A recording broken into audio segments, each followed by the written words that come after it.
été organisée à Bruxelles le samedi 16 mars 2019 une soirée spéciale de prière pour la République démocratique du Congo suite à l'alternance qui a eu lieu à la tête du pays. Plusieurs orateurs, surtout des pasteurs, ont pris la parole. En tant que philosophe et journaliste et surtout observateur de longue date de la situation de la RD Congo, il a été demandé à Cheikh Fita de faire un bref point sur d'où venons-nous, où sommes-nous, où allons-nous. Voici sa communication à cet effet. Le 30 décembre 2018, il y a eu des élections en République démocratique du Congo. Ces élections-là n'étaient pas un cadeau. Ces élections ont été arrachées par le peuple congolais. Et il y a eu des morts. Et dans le parcours, il y a eu des gens qui ont divorcé, qui ont perdu leur boulot. Il y en a qui ont arrêté d'étudier et qui ont commencé à exercer des petits métiers. Et donc, si les élections étaient arrachées, cela veut dire que celui à qui on a arraché cela ne voulait pas partir. Il est quand même parti. Est-ce qu'il est parti totalement? Non. Ça veut dire que il a fait ce qu'on appelle la stratégie militaire, un repli stratégique. La preuve, on l'a eu hier, avec les résultats des sénatoriales. Eh bien, non contents de gagner ce qu'ils avaient déjà boutiqué, ils vont même arracher par l'argent ce que les autres auraient pu au moins avoir. Autrement dit, quelque part, nous nous retrouvons pratiquement à la case de départ. Et à cette case de départ, que devons-nous faire? On a dit action de grâce pour le Congo. Oui, le Congo, je pense que chez certaines personnes, c'est une notion abstraite. Et c'est ça le mal. Or, le Congo n'est pas une notion abstraite. Le Congo, c'est un espace géographique de 2 345 000. Et sur cette terre, il y a 80 millions d'habitants, il y a 450 tribus. Et cette terre est traversée par des grandes rivières. Cette terre a une grande forêt. Cette terre a un sous-sol riche. Si on continue, et vous verrez que c'est ça, un de nos malheurs. Un de nos malheurs. Et donc, nous-mêmes les Congolais, est-ce que nous en sommes conscients? Si nous sommes conscients, qu'est-ce que nous faisons? Une nation, je peux la comparer à un bateau. 5 personnes ont chacun une planche. Ils se disent, bon, nous allons construire un bateau, nous allons traverser la rivière, et de l'autre côté, nous allons aller chercher de la richesse. Ils construisent le bateau, chacun vient avec une planche, et ils montent, et ils commencent à traverser la rivière ou l'océan. Et en cours de route, ils se chamaillent. Le plus radical, il dit, moi en tout cas, je veux m'en aller avec ma planche. Les autres essayent de le faire comprendre, ils s'entêtent. Et tellement ils s'entêtent qu'il y en a un autre plus radical qui dit, non, moi aussi je veux faire comme toi. Quand on dit, où sommes-nous? Eh bien, nous sommes comme ces 5 personnes dans un bateau qui voudraient chacun partir avec sa planche. Vous devinez la suite. Il y a eu des élections. Dès que la campagne a commencé, on a vu la division.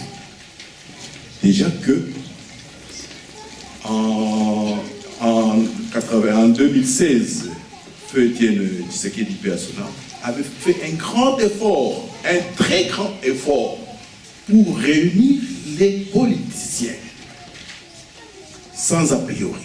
Ils étaient tous venus, nous étions tous là. ils ont fait un effort, ils ont constitué le rassemblement. Et à partir de ce moment-là, on a vu qu'il n'y avait plus que 2 camps au pays. Et Kabila a compris que ce serait difficile de le reculer. Mais, hélas, Papa Étienne nous a quittés. Dieu l'a rappelé. Mais moi, je pense que ça a été une bonne chose. Parce que nous ne pouvions pas, tous les 80 millions de Congolais, attendre que Étienne dise ceci, qu'il fasse cela. Il a fait durant toute sa vie. Et nous étions comme des irresponsables, attendant toujours son mot. Il est parti. Est-ce que nous nous sommes réappropriés son combat?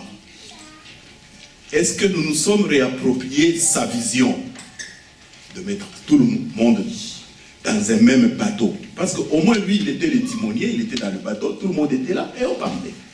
Et il est parti. Les démons de la division ont commencé. Le rassemblement, quelques-uns ont sauté, sont partis. Et au fur et à mesure, il y a eu d'autres groupes qui ont été formés, qui partaient du rassemblement. Et au final, le rassemblement a disparu.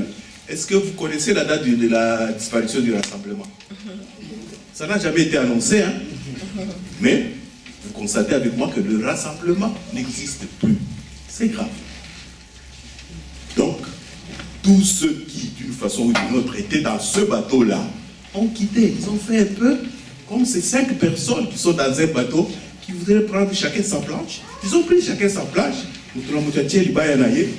Et dans l'entretemps, la nation fait naufrage.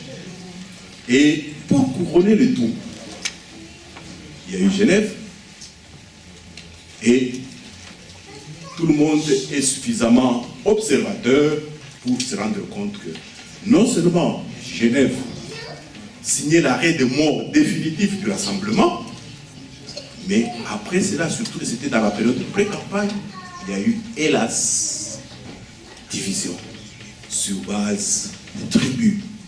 Il n'y a pas pire poison que cela dans une nation. Une nation, j'ai dit, 450 tribus, c'est ça la force de la nation congolaise. Si chaque nation veut prendre sa petite planche, on est condamné à nous noyer. Et en tant qu'homme de médias, connaissant le pouvoir des médias, j'ai pris beaucoup de précautions pour ne pas mettre de l'huile sur le feu. Les frères sont devenus des ennemis jusqu'aujourd'hui. Tout le monde le sait, tout le monde le voit. Il y en a qui se gênent de le dire. C'est ça la situation aujourd'hui. Tel que nous sommes, est-ce que nous pensons que nous pouvons avancer? Donc, dans la situation actuelle, le premier devoir de vous, les pasteurs, les hommes de Dieu, les rassembleurs, les leaders d'opinion, de nous, les hommes des médias, c'est pour ça que je suis venu, parce que les gens sous-estiment le rôle des médias. Souvenez-vous de avril 94 au Rwanda. Les médias croyaient que c'était une petite chose, un petit mot par ici, un petit mot par là, quels ont été les résultats. Et là, mes amis des médias, je les interpelle qu'ils fassent attention à tout ce qu'ils disent, à tout ce qu'ils écrivent, à tout ce qu'ils diffusent. Le poison de la division, le poison du tribalisme, il est invisible. Mais on ne voit que les conséquences. Les conséquences, c'est quoi? On se tue, on se pourchasse, toujours dans le même bateau. Et pour terminer, parce que je dis toujours, le problème du Congo, si on me demande d'en parler, c'est comme si on venait d'une pirogue, on dit traverser l'océan, on n'allait pas finir. Il faut que j'arrête. J'arrête sur un mot. La force d'une nation, c'est sa population. La force d'une nation, ce sont les hommes. Hommes avec grand H, sous-entendu, les femmes et les enfants aussi. Nous, hommes congolais, quand nous nous regardons dans le miroir, quel reflet nous nous donnons à nous-mêmes? Notre cœur, à nous les Congolais, si on devrait l'ouvrir, qu'est-ce qu'on trouverait dedans? La haine, la jalousie, l'égoïsme, etc. Et donc, au jour d'aujourd'hui, il est impérieux pour vous les leaders d'opinion, pour nous les médias, de travailler sur l'homme. Pour la petite histoire, en 1992, j'étais parmi les invités de la conférence nationale. Ma communication s'intitulait « Changer l'homme ». 1992, il y a de cela 27 ans, quand j'ai relu ce texte, j'ai constaté malheureusement que l'homme congolais n'a pas changé. Et nous avons eu l'indépendance. Et qu'est-ce que nous en avons fait? Nous avons eu la conférence nationale. Qu'est-ce que nous en avons fait? 27 ans après, nous venons d'avoir une alternance à la tête du pays. Kabila n'est pas parti de son propre gré. D'ailleurs, il campe dans la brousse quinoise. Et donc, nous, les Congolais, nous, les leaders d'opinion, nous avons un devoir urgent de rebondir sur une petite chose. Et quelle est cette petite chose? C'est le fait que le peuple a arraché à Kabila une béquille. Cette béquille-là se trouve entre les mains d'une personne qui s'appelle Félix Tshisekedi. Nous avons le choix de cracher sur cette bêtise et sur cette béquille, ou de nous appuyer dessus pour continuer. Kabila a encore une autre béquille. Et donc, au jour d'aujourd'hui, nous devons nous mobiliser. Nous devons mobiliser pour qu'on récupère cette deuxième béquille qui appartient en réalité au peuple congolais. Et une fois qu'on le fera, nous pensons que le pays va avancer. C'est un devoir, j'ai dit, et je vous remercie.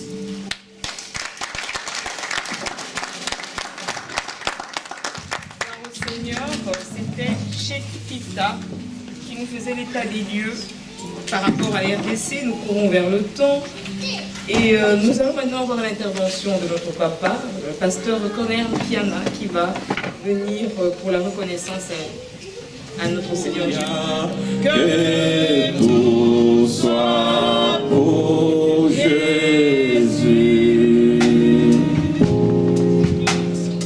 Éternel Dieu d'Abraham, d'Isaac et de Jacob, nous sommes en ces lieux pour te bénir, pour te dire merci, pour dédier notre pays, la République démocratique du Congo, à toi le Dieu qui nous a créés, à toi le Dieu qui a donné 2 345 000 km² au peuple congolais. Ces pays qui baignent dans l'océan arrosé par de fleuves, des lacs, des rivières, et ces pays scandaleusement riches, Seigneur notre Dieu, en toutes choses, plus que ton pays d'Israël, Seigneur Jésus, parce que le Congo est scandaleusement riche plus qu'Israël, Seigneur notre Dieu, pays de ta naissance. Nous te disons merci. Seigneur, c'est à toi que nous confions le peuple congolais de la diaspora et tous ceux qui sont au pays.